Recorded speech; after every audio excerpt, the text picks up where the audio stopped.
राज्य खाद्य आयोग। तो कभी जरूरी नहीं है आपसे ये ऐसे ही आए मध्य प्रदेश खाद्य संरक्षण आयोग या Madhya Pradesh food preservation commission, ये किस रूप में भी आ सकता है? राज्य खाद्य आयोग, स्टेट फूड कमीशन के रूप में भी अगर ये प्रश्न आता है तो मतलब इसका यही रहेगा, ये आपको ध्यान रखना है।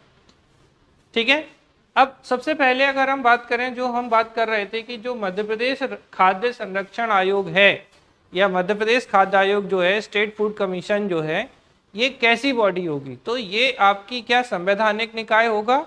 नहीं होगा, क्योंकि इसका वर्णन संविधान में है ही नहीं। तो कैसा है? सांविधिक निकाय होगा। तो हाँ, निश्चित रूप से ये स्टैट्यूटरी बॉडी है, क्योंकि इसके लिए एक्ट आया है, और इसके लिए पार्लियामेंट का जो एक्ट आया है वो कौन सा है? राष्ट्रीय खाद्य सुरक्षा अधिनियम 2013। ये बहुत बार आपसे एग्जाम में पूछा गया है, आपको ये ध्यान रखना है। सीधा प्रश्न आपसे पूछा गया था कि मध्य प्रदेश का जो खाद्य संरक्षण आयोग है, मध्य प्रदेश खाद्य संरक्षण आयोग का गठन किस अधिनियम या एक्ट के अकॉर्डिंग किया गया?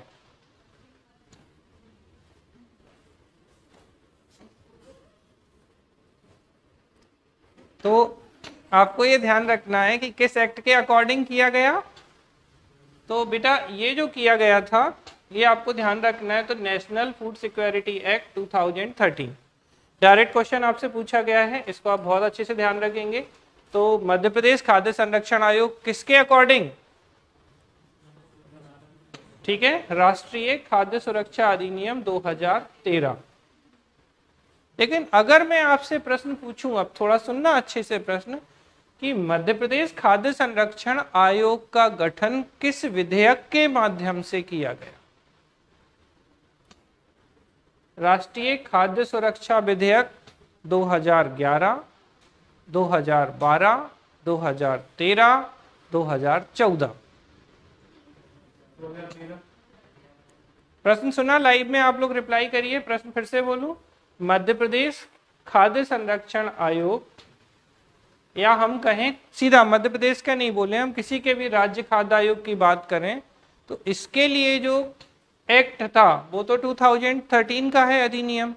लेकिन अगर आपसे पूछा जाए कि राष्ट्रीय खाद्य सुरक्षा विधेयक, तो कौन से राष्ट्रीय खाद्य सुरक्षा विधेयक या नेशनल फूड सिक्योरिटी बिल के माध्यम से किया गया मध्य प्रदेश खाद्य संरक्षण आयोग का गठन?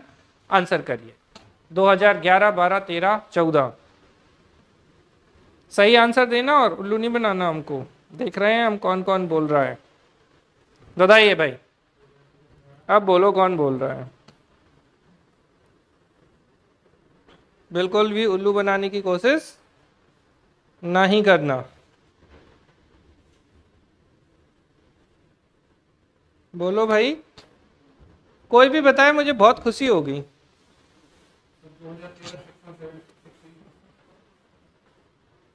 क्वेश्चन आप क्वेश्चन का जवाब ही नहीं दे रहे हैं, अभी भी आप अटके हुए हैं अधिनियम पे। हमने प्रश्न में क्या कर दिया? देखो फिर बोल रहा हूं, अभी हम पढ़ाने को तो 2 मिनट में मैं खत्म करा देता, आयोग खत्म हो जाता है। ये अभी क्वेश्चन है राष्ट्रीय खाद्य या मध्य प्रदेश खाद्य संरक्षण आयोग, ये जो राष्ट्रीय खाद्य सुरक्षा अधिनियम है, इस अधिनियम की जगह मैंने कर दिया यहाँ पर विधेयक, यानी कि बिल। तो नेशनल फूड सिक्योरिटी बिल कौन सा था ये जानना चाह रहे हैं, ये मेरा बनाया हुआ प्रश्न है। ठीक, तो ये विधेयक था 2011 का। वेरी गुड, बहुत बढ़िया, बहुत ही अच्छा प्रयास। ध्यान रखना, आप अधिनियम 13 पहले ऑप्शन में होगा और 13वीं हो जाएगी प्रश्न की, आपकी नहीं। 13वीं समझते हैं ना? हाँ, तो ध्यान रखना, अगर विधेयक आता है तो 2011 का है, अधिनियम आएगा तो 2013। वाह यार, मतलब क्या चूहा है, पता है? ये तो इस पे घूम रहा है, जियो फाइबर पर। सही है यार। हाँ, उसको भी अंबानी जी से मिलने का शौक चढ़ा है। चलो भैया, चलो ठीक है, तो आ जाते हैं वापस। क्लियर हुआ आपको 2 बातें, कि जो राज्य खाद्य आयोग है या मध्य प्रदेश राज्य खाद्य संरक्षण आयोग जो है, इसका गठन कब हुआ? तो याद रखिएगा 21 जुलाई 2017 को हुआ। इसका मुख्यालय भोपाल में है। अधिनियम या एक्ट जो है वो राष्ट्रीय खाद्य सुरक्षा अधिनियम 2013 है, लेकिन विधेयक जो होगा वो राष्ट्रीय खाद्य सुरक्षा विधेयक 2011 होगा। ठीक, क्लियर है। अब बात करते हैं इसकी संरचना या कॉम्पोजिशन या स्ट्रक्चर की। तो बेटा इस आयोग में एक अध्यक्ष होता है, ठीक, यहाँ उपाध्यक्ष जैसी बात मत कर देना गलती से। 5 सदस्य होते हैं और एक सदस्य सचिव, ठीक है। तो एक क्या है, चेयरमैन, 5 मेंबर और एक जो है वो मेंबर सेक्रेटरी या सदस्य सचिव है। तो कुल मिला के अब आप देखिए 1 और 5 6 और 1 7, तो कुल सदस्य कितने हो गए, 7। और हमेशा याद रखना कि अध्यक्ष भी सदस्य होता ही है, इस बात को आप हमेशा के लिए याद रखना। मतलब मेंबर जो है, चेयरमैन जो है या प्रेसिडेंट जो है किसी भी आयोग का, वो भी सदस्य होता है। अब जैसे इसमें उपाध्यक्ष की बात नहीं है, जब हम और आयोग पढ़ेंगे तो उपाध्यक्ष आएंगे, वाइस चेयरमैन आएंगे, तो वो भी सदस्य होंगे, तो इस बात का आप ध्यान रखिएगा। तो 7 सदस्य हैं। अब इन 7 मेंबर्स में सबसे इंपॉर्टेंट चीज क्या है कि कम से कम 2 महिलाएं होना आवश्यक है। तो कुल 7 सदस्यों में कितनी महिलाएं, 2, और उनमें से एक एससी का और एक एसटी का सदस्य हो सकता है, तो अनुसूचित जाति। अब जैसे ऐसे मान लो कि कोई अध्यक्ष जो है वो एक महिला हो गई और एक हो सकता है सदस्य सचिव महिला हो जाए, तो इन 7 सदस्यों में 2 एससी एसटी के मेंबर होंगे, मतलब एससी और एसटी से संबंधित होंगे, 2 महिलाएं होंगी। अब महिला ही एससी एसटी की भी हो सकती हैं, ऐसा नहीं कि 2 महिलाएं अलग और 2 एससी एसटी के अलग, ये नहीं है कहने का मतलब। जैसे मान लो कोई व्यक्ति है, कोई महिला है जो अनुसूचित जाति से संबंधित है और वो इसकी सदस्य है, तो वो महिला में भी काउंट होगी और एससी के मेंबर में भी काउंट होगी। अगर कोई एसटी का है तो वो एसटी में भी काउंट होगा और महिला में भी काउंट होगा। क्लियर है, बात समझ में आ रही है आप लोगों को। फिर आ जाते हैं हम इनके कार्यकाल पर।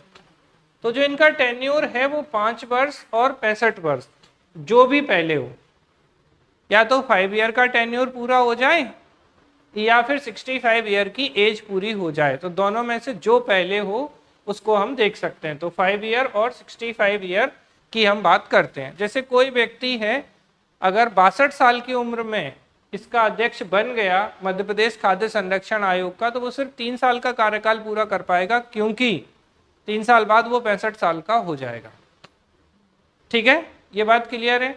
पुनर्नियुक्ति या रीअपॉइंटमेंट की बात करें बेटा, तो ये जो खाद्य सुरक्षा अधिनियम है, नेशनल फूड सिक्योरिटी एक्ट 2013 के अकॉर्डिंग रीअपॉइंटमेंट का प्रोविजन किया गया है, पुनर्नियुक्ति का प्रावधान जो है वो किया गया है। ठीक है, लेकिन इन कंडीशंस में कि 65 से ज़्यादा की स्थिति में वो नहीं कर पाएगा।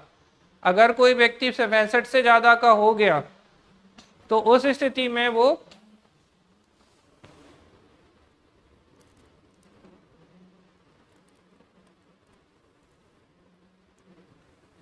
तो 65 से ज़्यादा की एज होने की स्थिति में वो पुनर्नियुक्ति जैसी कोई बात भी नहीं कर सकता। अब यहाँ पे आपको ये ध्यान रखना है कि जो कुछ होगा इसकी वेतन, भत्ते, सैलरी, ठीक है, अलाउंसेस, अपॉइंटमेंट, इवन इसको इस्तीफा देना हो या इनको हटाना हो, ये सब काम किसके हाथ में है? राज्य सरकार के हाथ में है। बात क्लियर है? क्या क्या? नियुक्ति राज्य सरकार द्वारा, त्यागपत्र राज्य सरकार को, रिपोर्ट राज्य सरकार को। अगर आपसे कभी पूछा जाए कि विधानमंडल में रिपोर्ट कौन रखवाता है, तो राज्य सरकार, क्योंकि क्या होगा, आयोग है, आयोग ने अपनी रिपोर्ट किसको दी?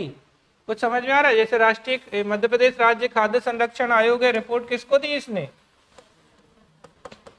एसजी लिख दूं, स्टेट गवर्नमेंट, राज्य सरकार को दी। और ये जो राज्य सरकार है ये किसे कहाँ रखवाएगी? राज्य के विधान मंडल में। तो राज्य का जो विधानमंडल है उसमें ये रिपोर्ट को रखवाते हैं। ठीक है, समझ में आ रही है? तो सारी चीजें किसके हाथ में हैं? राज्य सरकार के हाथ में। अब आ जाते हैं हम इसके प्रथम अध्यक्ष। तो प्रथम अध्यक्ष जो है वो राजकिशोर स्वाई, और कहीं कहीं सवाई लिखा होता है, जो भी है यही है। तो राजकिशोर स्वाई या राजकिशोर सवाई जो हैं इस आयोग के पहले अध्यक्ष थे। यहां तक किसी का कोई प्रश्न हो तो पूछिए, नहीं तो हम लोग आगे बढ़े। बोलिए जल्दी से। क्लियर है आप सभी को यहां तक की बातें? चल, अब हम आ जाते हैं इससे संबंधित कुछ अन्य महत्वपूर्ण बातों से। जैसे मध्य प्रदेश खाद्य आयोग की बैठक आवश्यकता अनुसार अध्यक्ष द्वारा की जाएगी। अगर कोई बैठक करना है तो अध्यक्ष इसे डिसाइड करेगा। मध्य प्रदेश खाद्य आयोग की कोई कार्यवाही केवल इस कारण अविधिमान्य नहीं होगी कि उसके सदस्यों का स्थान रिक्त है या उसके गठन में दोष है। मतलब क्या है, जैसे 7 सदस्य थे और वर्तमान में मान लीजिए 5 ही सदस्य हैं और ये कोई कार्यवाही कर रहे हैं, तो आप ये नहीं कह सकते कि पूरे सदस्य नहीं है इसलिए आप कार्यवाही नहीं कर सकते। इनकी कार्यवाही पर कोई भी क्वेश्चन मार्क इस आधार पर नहीं उठाया जाएगा। क्लियर। इसके बाद संयुक्त राज्य खाद्य आयोग केंद्र सरकार की अनुमति से 2 या 2 से अधिक राज्यों से मिलकर गठित होगा। तो अगर कोई ज्वाइंट फूड कमीशन बनाना है या ज्वाइंट स्टेट फूड कमीशन, संयुक्त राज्य खाद्य आयोग, अगर ऐसा कोई आयोग बनाना है तो मान लो मध्य प्रदेश और उत्तर प्रदेश का कंबाइंड बनाना होता तो दोनों राज्यों की सहमति से, राज्य सरकार की सहमति से, लेकिन बनाएगा कौन, किसकी अनुमति होगी, केंद्र सरकार की अनुमति से गठित किया जा सकता। ठीक है, जैसे संयुक्त लोक सेवा आयोग का प्रावधान हो सकता है, ऐसे ही संयुक्त राज्य खाद्य आयोग का प्रावधान भी किया जा सकता है। ठीक है, क्लियर है, आप लोगों को समझ में आ रहा है। फिर एक और बात करते हैं, तो जो राज्य खाद्य आयोग है या स्टेट फूड कमीशन जो है, इसको सिविल न्यायालय की शक्तियां प्राप्त है। आपको ये बहुत अच्छे से ध्यान रखना है कि आयोग है, ये स्टैट्यूटरी बॉडी है, सांविधिक निकाय है, लेकिन इसे किसकी, तो सिविल न्यायालय यानी कि सिविल कोर्ट की पावर इसे प्राप्त है। ठीक है, समझ में आ रही है बात आपको। तो इन चीजों को आप ध्यान रखिएगा। अब हम आते हैं थोड़ा सेक्शन वाइज बात करते हैं। तो ये जो हमारा नेशनल फूड सिक्योरिटी एक्ट 2013 था, सारे सेक्शन नहीं पढ़ने हैं क्योंकि सेक्शन 16 में ही सबसे ज्यादा बातें हैं, तो हम 16 को थोड़ा अलग से देख लेते हैं, जिससे कि अगर मान लो कोई टफ क्वेश्चन आता है, क्वेश्चन तो देखिए जो ऊपर बताया है उतने से ही आ जाते हैं। अभी तक जो 2-3 टाइप के क्वेश्चन पूछे गए हैं वो ऊपर में सब कंप्लीट हो चुके हैं, लेकिन फिर भी हम थोड़ा डिटेल में यहाँ जानने की कोशिश करेंगे। तो नेशनल फूड सिक्योरिटी एक्ट 2013 है, ठीक है, 2013 का है। राष्ट्रीय खाद्य सुरक्षा अधिनियम 2013 एक्सटेंड कहाँ है, तो होल ऑफ इंडिया, संपूर्ण भारत में लागू है ये। ठीक है, और 5 जुलाई 2013 से ये आ गया था। अब हम बात कर रहे हैं स्टेट फूड कमीशन की, यानी कि राष्ट्रीय खाद्य सुरक्षा अधिनियम 2013। ठीक है, कौन सा, नेशनल फूड सिक्योरिटी एक्ट 2013 की सेक्शन 16 में, कौन सी धारा में, तो धारा 16 के अंतर्गत राज्य खाद्य आयोग की बात की गई है। तो अगर कभी ऐसा पूछ लें कि नेशनल फूड सिक्योरिटी एक्ट के किस सेक्शन या धारा के अंतर्गत आयोग गठित होगा, तो धारा 16 के अंतर्गत इस आयोग के गठन की बात की गई है। ठीक है, तो राज्य सरकार अधिसूचना द्वारा इस अधिनियम के कार्यान्वयन की निगरानी और समीक्षा के उद्देश्य से एक राज्य खाद्य आयोग गठन करेगी। तो किस सेक्शन के अंतर्गत है, सेक्शन 16 या धारा 16 के अंतर्गत इसका गठन किया जाएगा। अब राज्य आयोग में कौन शामिल होंगे, तो हम ये ऑलरेडी पढ़ चुके हैं, एक अध्यक्ष होता ही है, एक चेयरमैन है, 5 सदस्य हैं और एक सदस्य सचिव यानी कि मेंबर सेक्रेटरी है। अब जो सदस्य सचिव है वो कौन होना चाहिए। अब इस तरीके के प्रश्न पहले जब एक्ट के क्वेश्चन आते थे तो पूछे गए हैं। तो एक जो सदस्य सचिव है वो राज्य सरकार का एक अधिकारी होगा जो उस सरकार के संयुक्त सचिव के पद से नीचे का नहीं होगा। यानी कि स्टेट गवर्नमेंट में जो ज्वाइंट सेक्रेटरी है, समझ में आ रहा है, a member secretary who shall be an officer of the state government not below the rank of joint secretary to the government. तो उस राज्य सरकार के जो संयुक्त सचिव हैं उनके किससे नीचे नहीं होगा, संयुक्त सचिव से नीचे की रैंक का कोई अधिकारी सदस्य सचिव नहीं हो सकता। तो एक तो आपसे पूछ सकते हैं कि भाई कौन सी रैंक का अधिकारी राज्य खाद्य आयोग में या स्टेट फूड कमीशन में सदस्य हो सकता है सदस्य सचिव के रूप में, तो किस रैंक का, संयुक्त सचिव, राज्य सरकार के संयुक्त सचिव या ज्वाइंट सेक्रेटरी। ठीक है, समझ में आ रही, अच्छे से ध्यान रखिएगा, ज्वाइंट सेक्रेटरी लेवल का व्यक्ति होगा। फिर मैंने आपको बताया था कि 2 महिलाएं कंपलसरी हैं, अब वो चाहे तो अध्यक्ष हो या सदस्य हो या सदस्य सचिव हो। अब मान लो एक सदस्य सचिव, 2 महिलाएं हो गई, या एक अध्यक्ष और एक सदस्य, या एक अध्यक्ष और एक सदस्य सचिव। कैसे भी करके 2 महिलाएं कंपलसरी हैं। अनुसूचित जाति जनजाति का मैंने आपको बता ही दिया था कि कोई भी हो सकता है, चाहे वो अध्यक्ष हो, सदस्य हो या सचिव हो, बस होने 2 चाहिए, एक एससी का, एक एसटी का। क्लियर है आपको? ठीक है, तो ये तो हुई बात इनकी। अब हम देखें कि अगली बात करते हैं। तो जो अखिल भारतीय सेवाओं या संघ राज्य की किसी सिविल सेवा के सदस्य हों या रहे हों, संघ या राज्य के अधीन किसी सिविल सेवा के पद पर हों, जिनके पास खाद्य सुरक्षा, फूड सिक्योरिटी, नीति निर्माण, पॉलिसी फॉर्मेशन और प्रशासन के क्षेत्र से संबंधित मामलों का ज्ञान और अनुभव हो, कृषि, नागरिक आपूर्ति, पोषण, स्वास्थ्य और संबद्ध क्षेत्र, मतलब कृषि, एग्रीकल्चर, नागरिक, सिविल हो गया, आपूर्ति, पोषण, स्वास्थ्य या इससे संबंध कोई क्षेत्र हो, कृषि, कानून, मानवाधिकार, सामाजिक सेवा, प्रबंधन, पोषण, स्वास्थ्य, खाद्य नीति और सार्वजनिक प्रशासन में व्यापक ज्ञान या अनुभव हो, सार्वजनिक जीवन के प्रतिष्ठित व्यक्ति हो। तो पूछा जाएगा कि कौन, अब यहां से अंदर से अगर क्वेश्चन घुस गया वो कि इसके जो सदस्य हो सकते हैं वो कौन होंगे, लिंक तो नहीं गई है ना।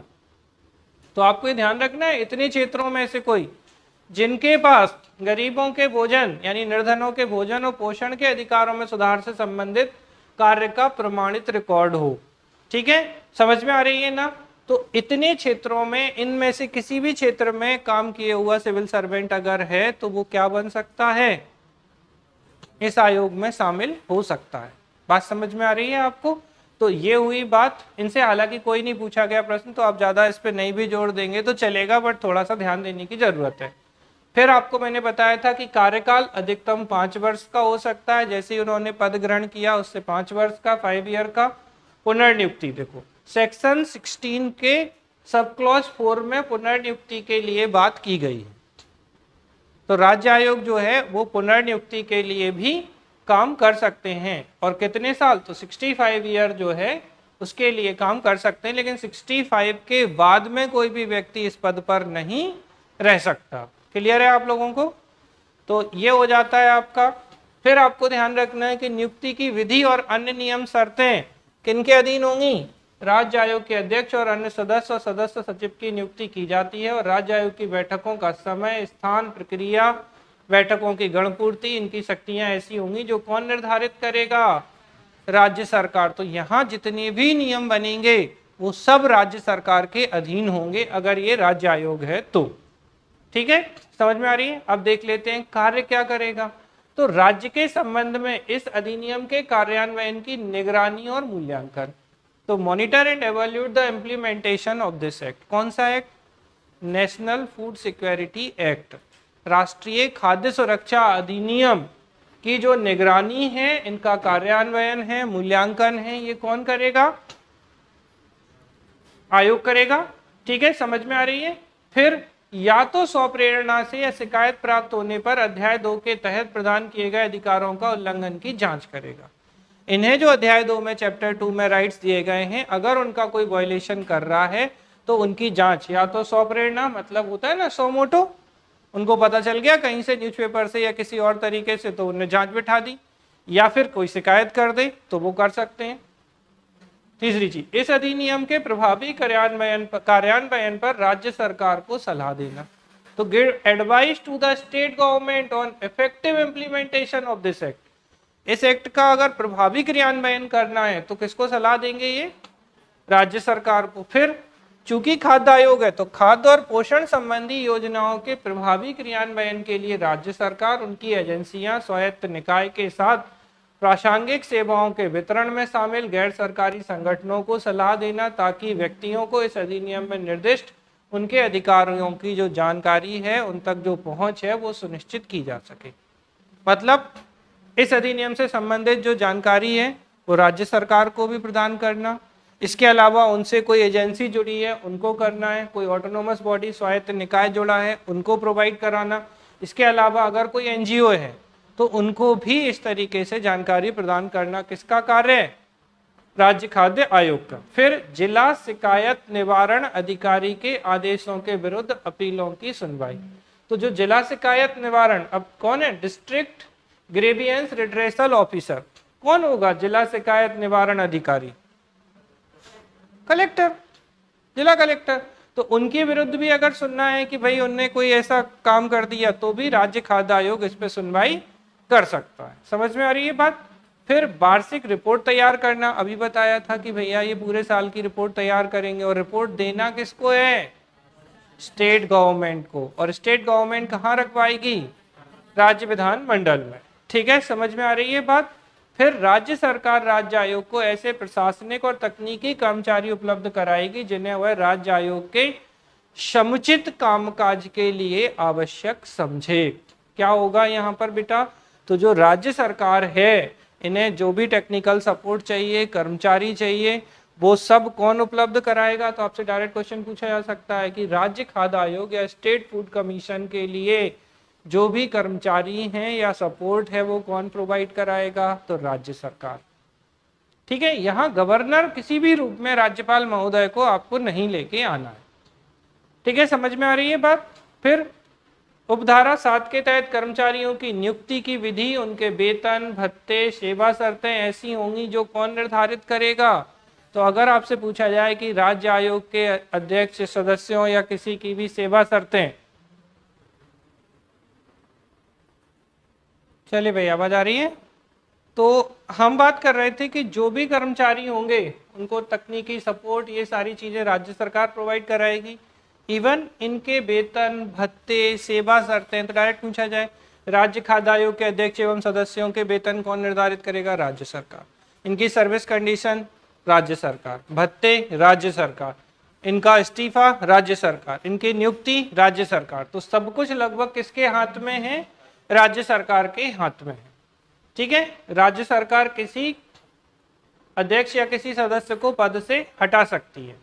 ठीक है, जो दिवालिया है या किसी समय दिवालिया अधिनिर्णित किया गया है। तो अब मान लो कोई व्यक्ति है जो दिवालिया हो गया, बैंकरप्ट हो गया, तो उसको हटा सकती है राज्य सरकार। या फिर सदस्य के रूप में कार्य करने में शारीरिक या मानसिक रूप से असमर्थ हो गया, तो हैज बिकम फिजिकली और mentally incapable of acting as a member. तो सदस्य के रूप में अगर वो फिजिकल और मेंटली काम करने में सक्षम नहीं है तो उसे हटा सकते हैं। फिर किसी ऐसे अपराध के लिए सिद्ध दोष ठहराया गया है जिसमें राज्य सरकार की राय में नैतिक अधमता शामिल है। मतलब समझते हैं, has been convicted of an offense which in the opinion of state government involve moral turpitude, मतलब उसका नैतिक पतन हो गया और नैतिक अधम हो गया नैतिक रूप से, अब इसको हटाना ही पड़ेगा। ऐसे वित्तीय या अन्य हित अर्जित किए जिससे सदस्य के रूप में उसके कार्यों पर प्रतिकूल प्रभाव पड़ने की संभावना है। अब मान लो कहीं और से भी वो पैसा ले रहा है, यहाँ राज्य आयोग के सदस्य हैं और पता चले कि कहीं पे पढ़ा रहे हैं वो और इससे सरकार को नुकसान हो रहा है, या किसी कंपनी में काम करने लगे और वो सलाह देने लगे कंपनी को भी, जिससे राज्य क्या प्रभावित हो, वित्तीय या अन्य हित अर्जित किए जिससे सदस्य के रूप में कार्यों पर प्रतिकूल प्रभाव पड़ रहा है। तो अगर अपोजिट इम्पैक्ट पड़ेगा तो भी उनको हटाया जा सकता है। जिसने अपने पद का इतना दुरुपयोग किया है कि उस पद पर बने रहना लोक हित में हानिकारक है, मिसयूज कर रहे हैं अपने पद का, तो इस स्थिति में भी उनको हटाया जा सकता है। ठीक है, तो ये चीजें जो है हटाने के आधार। अब अच्छी बात मैं आपको बताऊं कि ये चीजें आपको कहाँ कहाँ काम आएंगी। हम थोड़ी देर के लिए राज्य सरकार हटा दें, हम नॉर्मली कोई भी अधिकारी बना रहे, किसी भी आयोग का सदस्य बना रहे, अगर वो दिवालिया हो जाता है उसे हटाया जा सकता है। शारीरिक मानसिक रूप से काम नहीं कर पा रहा हो तो उसे हटाया जा सकता है। ठीक है, अब राज्य सरकार की राय या जो भी हटाने वाली अथॉरिटी है, अगर वो नैतिक रूप से अधम है, ठीक है, सिद्ध दोष हो गया है किसी अपराध के लिए, मोरल टर्पिट्यूड में है, तो उसे हटाया जा सकता है। और अगर वो किसी वित्तीय लेन देन में इंक्लूड हो गया जिससे उसका वर्क प्रोफाइल अफेक्ट कर रहा है तो वो हटाया जा सकता है, और पद का दुरुपयोग कर रहा है तो भी वो हटाया जा सकता है। तो ये चीजें कई बार आपको काम आएंगी। जैसे मैं एक एग्जांपल आपसे पूछता हूं, आप बताइएगा कि सुप्रीम कोर्ट और हाई कोर्ट के जजों को हटाने का आधार क्या? तो वहां क्या शब्द थी, एक था साबित कदाचार, प्रूव्ड मिसबिहेवियर और अक्षमता। तो ये जो क्या है, इनकैपेसिटी या इनकैपेबिलिटी, ये वास्तव में यही है, शारीरिक रूप से काम ना कर पाए या मानसिक रूप से काम नहीं कर पाए। ठीक है, तो कई सारी जगह ये चीजें आपको देखने को मिलेंगी। फिर इसके बाद इसके सब क्लॉज 10 में देखें तो ऐसे किसी भी अध्यक्ष या सदस्य को उपधारा 9 के खंड डी या ई के तहत तब तक नहीं हटाया जाएगा जब तक उसे मामले में सुनवाई का उचित अवसर नहीं दिया जाए। आप भी जब अधिकारी बन जाएंगे, आपके खिलाफ अगर कोई कार्रवाई हो रही होगी तो आपको भी सुनवाई का, हियरिंग का पूरा मौका दिया जाता है, बिना उसके इन्हें हटाया नहीं जा सकता। ठीक है, तो इन सदस्यों को या अध्यक्ष को भी नहीं हटाया जा सकता। ठीक है, समझ में आ रही है बात। फिर इसके बाद सैलरी, तो सेक्शन 17 में सैलरी है। तो राज्य सरकार अध्यक्ष, अन्य सदस्य, सदस्य सचिव और जितने भी कर्मचारी हैं उनके वेतन भत्ते, राज्य आयोग के समुचित कामकाज के लिए आवश्यक अन्य प्रशासनिक खर्च प्रदान करेगी। तो ये सारे खर्च कौन देगी? राज्य सरकार या स्टेट गवर्नमेंट देगी। ठीक है, फिर आ जाते हैं डेजिग्नेशन ऑफ एनी कमीशन और बॉडी फंक्शन। तो राज्य आयोग के कार्य करने के लिए किसी आयोग या निकाय का पदनाम। तो राज्य सरकार आवश्यक समझे तो अधिसूचना द्वारा धारा 16 में निर्दिष्ट राज्य आयोग की शक्तियों का प्रयोग करने और कार्यों को निष्पादित करने में किसी वैधानिक आयोग या निकाय को नामित कर सकती है। तो जिस निकाय को नामित किया जाएगा वो उसका, जैसे मध्य प्रदेश में हम क्या कहते हैं, मध्य प्रदेश खाद्य संरक्षण आयोग, तो ये हमारे मध्य प्रदेश की राज्य सरकार ने इसे ये नाम दे दिया। ठीक है, फिर हमने कहा था एक संयुक्त राज्य खाद्य आयोग की बात करें तो ज्वाइंट स्टेट फूड कमीशन। तो ज्वाइंट फूड कमीशन 16 के ही उपधारा 1 में किसी बात के बावजूद 2 या 2 से अधिक राज्यों में केंद्र सरकार की मंजूरी से इस अधिनियम के प्रयोजनों में एक संयुक्त खाद्य आयोग हो सकता है।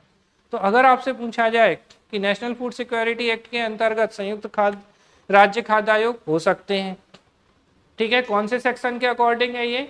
तो सेक्शन 19 के अकॉर्डिंग है। समझ में आ रही है बात आपको? और सेक्शन 20 में इसकी इंक्वायरियों से संबंधित जो पावर हैं वो दी गई हैं कि ये क्या जानकारियां ले सकता है। ये भी एक इम्पॉर्टेंट पॉइंट है जो हर जगह आपको मिलेगा। अभी मैंने थोड़ी देर पहले आपको बताया था कि जो आयोग है उसको कौन सी शक्तियां प्राप्त हैं? सिविल न्यायालय की। तो जो सिविल कोर्ट की शक्तियां हैं वो सारी की सारी शक्तियां इसको होंगी। तो भैया सिविल कोर्ट क्या करता है? किसी व्यक्ति को समन करना, हाजिर कराना, शपथ पर उसकी परीक्षा करना। अगर एज इट इज भी आप इस चीज को याद कर लेना तो मीन्स में कई जगह लिखने में आपको एज इट इज यही शब्द इस्तेमाल करना है। इंग्लिश वाले, summoning and enforcing the attendance of any person and examining him on oath. ठीक है, अगर कुछ नहीं याद रहे तो समन, बुला लो भैया, बुलावा भेजना। ठीक है, दूसरी discovery and production of any documents. तो किसी दस्तावेज का प्रकटीकरण और पेश किया जाना, मतलब पहले प्रकट करो और फिर सामने पेश करो। ठीक है, फिर तीसरी चीज शपथ पत्रों पर साक्ष्य ग्रहण करना, रिसीविंग एविडेंस ऑन एफिडेविट्स। तो जितने भी शपथ पत्र दे रहे हैं, बोलते हैं ना वचन पत्र दो, शपथ पत्र दो, कि आप मैं वचन देता हूं, मैं ये कह रहा हूं, मैंने लिख के दे दिया। तो शपथ पत्र पर साक्ष्य ग्रहण करना। न्यायालय या कार्यालय से किसी लोक अभिलेख या उसकी प्रति की अध्यापेक्षा समझते हैं, मतलब प्रस्तुत करो। ठीक है, तो क्या है? रिक्वेस्टिंग एनी पब्लिक रिकॉर्ड और copy therefrom any court of office. मतलब किसी भी न्यायालय से, किसी ऑफिस से आपको कोई कॉपी चाहिए तो वो कॉपी आप मांग सकते हैं। सामान्य भाषा में समझ में आ रही है बात आपको? फिर जो साक्षी हैं या दस्तावेजों की परीक्षा के लिए कमीशन जारी करना। तो issuing commissions for the examination of witness और डॉक्यूमेंट्स। तो जो साक्षी मतलब जो विटनेस हैं, जो गवाही दे रहे हैं, या फिर जो डॉक्यूमेंट्स हैं, उनके लिए भी समनिंग की जा सकती है कि भाई कमीशंस जारी कर दो कि आपने जो भी कहा है वो हम उसकी परीक्षा करेंगे कि आपने सही कहा है या नहीं कहा है। तो ये इन्हें शक्तियां दी गई हैं। ठीक है, समझ में आ रही है बात आपको? अब राज्य आयोग के पास किसी भी मामले को उस पर विचार करने के अधिकार क्षेत्र वाले मजिस्ट्रेट को अग्रेसित करने की शक्ति होगी। जिस मजिस्ट्रेट को ऐसा कोई मामला भेजा गया है वह आरोपी के खिलाफ शिकायत की सुनवाई के लिए आगे बढ़ेगा। जैसा कि मामला अग्रेसित किया गया हो उसे दंड प्रक्रिया संहिता 1974 के सब क्लॉज 2 की धारा 346 के तहत कार्रवाई की जाएगी। समझ में आ रही है बात आपको? तो आपको ये ध्यान रखना है, जैसे राज्य आयोग ने किसी, अब मान लो कोई आयोग है और उसने किसी न्यायालय में इस केस को भेज दिया, तो अब उस न्यायालय में ये निर्धारित होगा कि उस व्यक्ति को क्या दंड मिलना चाहिए। ठीक है, समझ में आ रही है बात की नहीं आ रही है?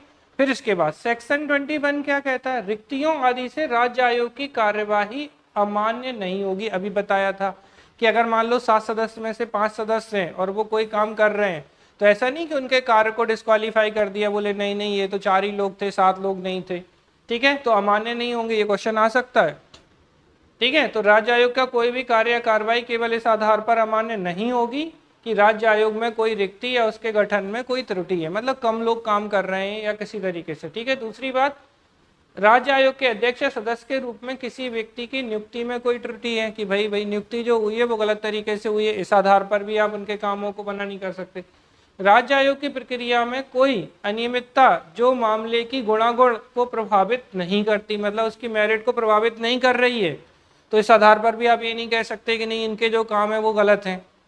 समझ में आ रही है बात? तो ये था आपका क्या, राज्य मध्य प्रदेश राज्य खाद्य संरक्षण आयोग, मध्य प्रदेश का जो फूड प्रिजर्वेशन कमीशन था, इसके बारे में हमने काफी सारी बातें पढ़ ली। इतना सारा हालांकि आता नहीं है, आपसे जो आएगा मैं फिर से रिव्यू कर रहा हूँ, ध्यान रखिएगा। मध्य प्रदेश राज्य खाद्य आयोग बोले, मध्य प्रदेश राज्य खाद्य संरक्षण आयोग